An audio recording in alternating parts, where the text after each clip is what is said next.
What up, Fight World? It's your boy Ego, and I'm back with some more boxing. I know I'm a little bit late, just been really busy. Got another video on World Star. Been busy with that. Just working, handling business, doing some spring cleaning, putting videos out, doing some videos. Shout out to 78 Sports TV and E King. I did a video with them earlier, so you should be able to see those coming up soon on my channel. I think E King has one on his channel as well. But like I said, I've just been real busy trying to put out content for you guys, and I'm just now getting to my Austin Trout and Canelo prediction. Make sure you watch the matchup. It's basically a tail of the tape that I do, and I just break down the fight, give a short synopsis of the fighters and that kind of thing. So make sure you check out that. I usually do them for the big fights, so make sure you check that out. I did one for Danny Garcia, Zab Judah as well. And without further ado, my prediction for Austin Trout and Saul Canelo Alvarez. Now, first things first, some of you guys, I think you guys get on the internet and turn into all sorts of tough guys. And somebody said I was afraid to make a prediction because of Rigondeaux because I picked Nonito. Like, first of all, I don't really care. I say my thoughts on my channel, and that's really what it is. If I'm right, I'm right. If I'm wrong, I'm wrong. And you could check my statistics. Statistically, I have more predictions that were on than off. So, I mean, like I said, it's no big deal. It's not like I lost my house or anything making a prediction video. So it's just funny how some of you guys turn into Denzel in Training Day and become these badasses on the internet. Like, you're scared to make a prediction of Austin Trout and Canelo. Like I said, y'all turn into Denzel in Training Day. I know you like to get wet, though. Butt naked. Ill. Sherm. Dust, PCP, Primos, P-Dog. I haven't, but you have. Yeah, okay, Jake. Oi. Yeah, you scared to do an Austin Trout versus Canelo prediction. That's what you telling me, huh? That's my movie, Training Day. Make sure you check it out. Back to my prediction. Austin Trout versus Canelo. All right. This took a lot of deliberation. Really, this fight is a 50-50 fight, and I enjoy both fighters. For different reasons, really.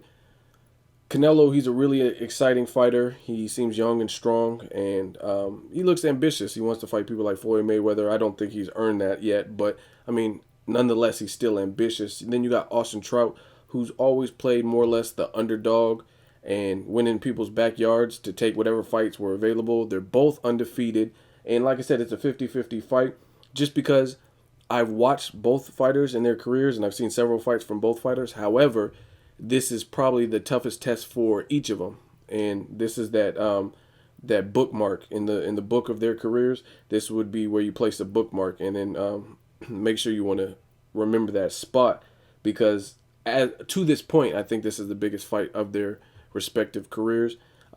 Even the Cotto fight, that was a good fight. Cotto's a Hall of Famer for sure. However, Cotto just lost his last fight. He was coming off a loss to Floyd Mayweather. And to me, Cotto hasn't looked exceptional at 154 to begin with. So dealing with another undefeated fighter, someone who's younger than Austin Trout, I think this is a hell of a matchup on paper, and I'm really looking forward to it. Like I said, it took careful deliberation for me to arrive at my prediction, but let me tell you who I think. I'm going to go with Austin Trout via 12-round unanimous decision, maybe even a split decision. First things first, let me make this disclaimer. I do think Austin Trout has the power to stop Canelo. A lot of people are underrating Trout, saying because he doesn't have that many knockouts, but I think he has the skill set and the work rate to stop Canelo. I don't know if we can knock him out cold, but to at least TKO him. But a lot of people aren't giving him credit. And we obviously know Canelo has the power to knock out Austin Trout just because he's a fierce combination body puncher. So, I don't know that there will be a knockout, but either fighter truthfully can knock the other fighter out. I honestly see that. But for my prediction, I would say Austin Trout, and it's just because he's the craftier of the two. He has the better footwork. In the Cotto fight, he protected his body pretty well, and that's one of Canelo's best assets. And if anything, what last week's fight showed me, and this is a rule of thumb, there's a gray area, and I don't always think like this, but a lot of times I do, more often than not. Anytime you have somebody with more technically sound and a higher skill set, if they fight the right fight, then they can neutralize whatever the person with the more power or devastating punching power does. And in this case, it would be Canelo has the stronger punch. And I think Rigondeaux was a perfect example of that. Nonito by far was bigger than Rigondeaux, and Nonito by far is probably a stronger one puncher than Rigondeaux. I'm not saying that Rigondeaux doesn't have any power, but punch for punch, I think Nonito has more one punch knockout power than Rigondeaux. But it just so happens that Rigondeaux is also such a skilled fighter where he thinks in the ring. Same thing with Timothy Bradley versus Ruslan Provodnikov. That one's a little bit different because I don't feel for 12 rounds Timothy Bradley fought the fight that he should have fought. He wasn't being smart at all times, so he got hurt early, and then I don't think he fully ever recovered. I don't think he ever fully recovered, so he continued to get hurt throughout that fight. But had he fought a smarter fight, I think he would have been able to neutralize Ruslan's power. He just came out with his chip on his shoulder, and the rest is history. You guys know what happened. It became Fight of the Year, or at least in my eyes, one of the Fight of the Year, or if not the Fight of the Year. So, generally, I lean towards the person that's more technically sound.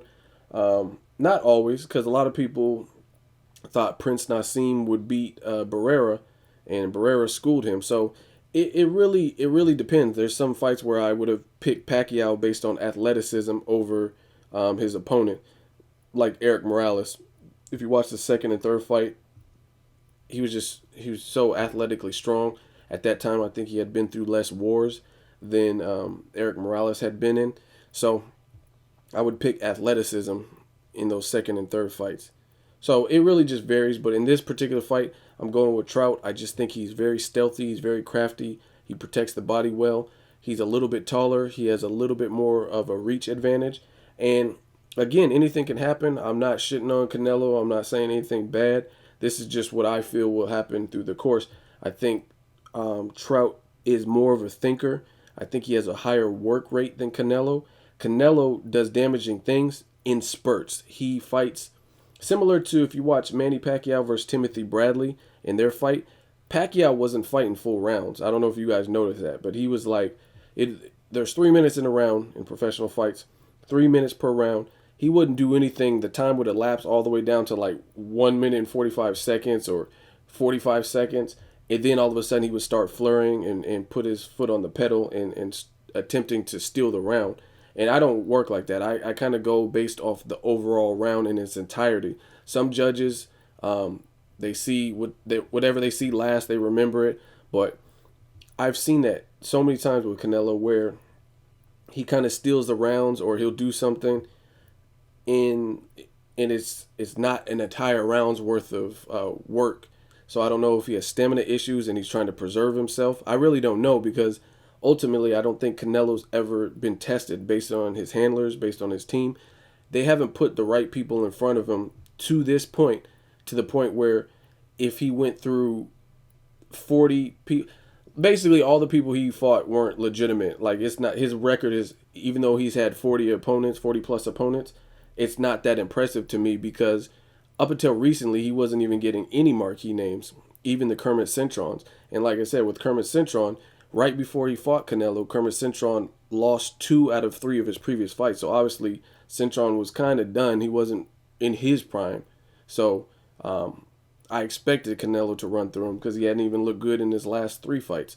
And again, I don't think Canelo's been tested. He hasn't really been in there with the bigger opponent. He hasn't been forced to think. And I think Nonito was kind of guilty of this too. So far, he's been able to get away purely based on overpowering, overwhelming, and strength, athleticism, and basic boxing skills. And I'm not taking anything away. I'm a huge Nonito fan. I'm just being real. It showed. And then when he got in there with Rigondeaux, it was a different ball game because he found somebody who's actually not a Jorge Arce who. To me, Jorge Arce is just a warrior with a punch. I mean, he's a Mexican fighter with huge heart, and he wants to fight, he wants to brawl. But he's not much of a thinker. I mean, let's be honest. He's just been through wars. If you watch the Vic Darchinyan fight, he was getting pieced up by Vic Darchinyan. So I never looked at Arce as, I mean, he's always a threat because he has power and he has a chin. He's a warrior. So anybody like that is always a threat. But again, Donaire has been able to out muscle and out athletic his opponents. I know that's not a word, out athletic. But when he stepped in the ring with someone who's actually a superior boxer who knows the boxing ins and outs and when to move and how to time you precisely, he didn't look good at all. And that's just my honest opinion. He later admitted that. And I'm not comparing Rigondeaux to Trout because they have a whole different career path. They're in different weight classes. They're different fighters. However, I still do think Austin Trout is the more technically sound fighter. Now, Trout can lose this. This is not, like I said, it's a good fight. It's a hell of a fight. I want to see it. There's a lot of things that Canelo does do well or do great or whatever you want to call it. His body punching is tremendous. And he throws punches in bunches. When he really gets going, he has the fist of fury and he really pressures. And he's a lot more patient than a lot of people give him credit. He's a lot more patient than a lot of people give credit. Someone who has the KO ratio that Canelo has, a lot of those fighters rely on their power too much, in my opinion. I think fighters like maybe even Kendall Holt or Marcos Maidana a few years ago, they know they hit hard, so they kind of rely on that a little bit too much. And if you watch the Maidana fight versus Khan, he appeared to punch himself out because he was trying so hard to get him out instead of pacing it. And then if you watch Danny Garcia versus Khan, Danny Garcia was a lot smarter than Maidana, and I think that's why he won, because he didn't allow himself in the third and fourth round to get gassed out, because Khan was getting back up and still in the fight, so to speak, even though he was running and he wasn't really throwing punches. He was still getting back up, and Danny Garcia had to pace and made sure he didn't exasperate all his energy. So I give props to Canelo for that same reason. When I've seen Canelo, even though he fights in spurts, I've really noticed that he's patient. He's very patient. I haven't really noticed a time where he had his man hurt and couldn't finish because he punched himself out. Now, this could be another test for Austin Trout to see his chin. Cotto didn't look great in his last fight, so we're going to see in this fight, did Cotto not look as good because he's kind of washed up, or is it because Austin Trout made him look that way? So that's what we're really going to see. I'm really looking forward to this fight. I can't say no more. Props to whoever wins this. I will give him credit. May the best man win. I just hope. There's no controversial decisions, no Pacquiao versus Bradley controversy. No, I just want it once and done type of thing. Not like, oh, we're going to make a trilogy out of this because all these fights have been bullshit and it's been 50-50. No one can agree on who won. I want to see a clear and decisive winner. And whoever wins, props to them because they've traveled the necessary course to get to this moment and they rose to the occasion. Like I said, barring that anything happens that's out of the norm or accidental headbutts or anything crazy. And I'm just really looking forward to this fight. Like I said, both guys can win. I'm putting my money with Trout, and that's based on more of the superior boxing skill and footwork, blocks his body well, and I think he's just a little bit more slippery than Canelo. And then other than that, I think he's used to being the underdog, and he's used to fighting 154-pound fighters. He's fought Rigoberto Alvarez, Delvin Rodriguez, whether you like them or hate them. He's fought Cotto. I mean, he's fought people that have fought at 154 before, whereas Canelo, a lot of his people, it's hard to gauge. It's really hard to gauge for Canelo because a lot of the people he's fought have been undersized. Josecito Lopez, a career 140-pounder who moved up one time to fight Victor Ortiz to 147, and then right after in the same year had to move up to fight a devastating puncher like Canelo. So I can't really be that impressed with that just based on the circumstances involved. And actually, ES News, Ellie Setback, he has a video. This is before the Victor Ortiz fight, and they were asking Josecito Lopez's trainer, I forgot his name off the top of my head, but they were asking him, hey, if you get past Victor Ortiz, how do you feel that they're already trying to line up a Victor Ortiz fight with Canelo in September? And if you guys beat Victor Ortiz, he said, do you guys have plans to fight Canelo? And his trainer said, no, that's not our career path. If we do beat Victor Ortiz, Canelo's too big. so we'll probably pursue other options.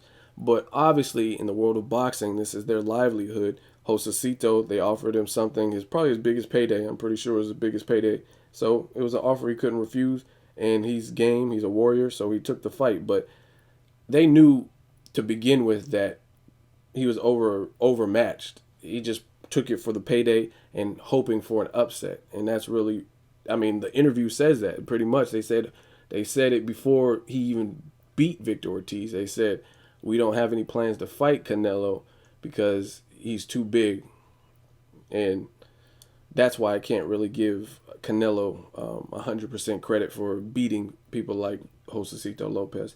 Either way, I'm looking forward to a good fight. I'm definitely going to drink, and I'm definitely going to talk to you guys after the fight, let you know what I thought of it.